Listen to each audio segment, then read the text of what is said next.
So what is vSphere Replication?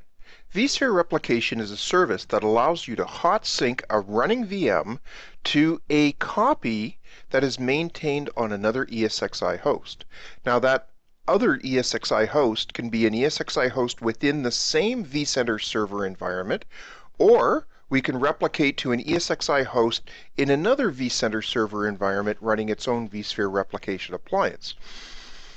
So locally we can replicate as an alternative to backup and recovery, and remotely we can replicate to a different vCenter environment as a defense against a catastrophic infrastructure failure, a data center outage, that sort of thing. Now vSphere replication, whether it happens local or remote, works the same way.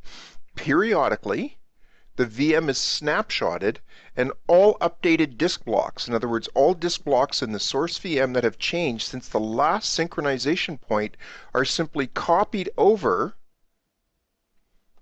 to the virtual disk image of the replicated VM on the target ESXi host.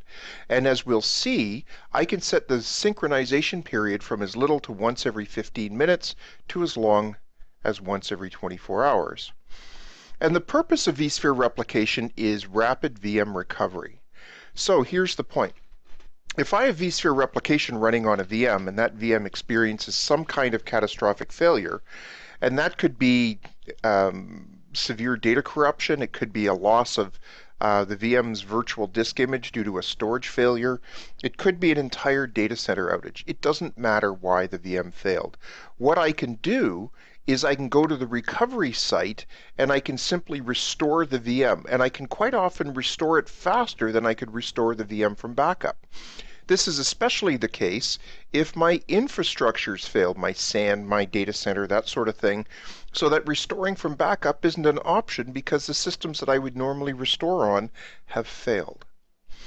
So if I have a VM, a host, a storage, or a complete data center failure, what I do is I go to the target site, I launch web client, I point it at vCenter server, I go over to vSphere replication, I click on manage, I go to inbound replications, I find the VM that I want to recover, I right click on it and I say recover. I run a very simple recovery wizard, and that creates a new copy of the VM that I can then put up, or sorry, that I can then power on, connect to the network and put into service.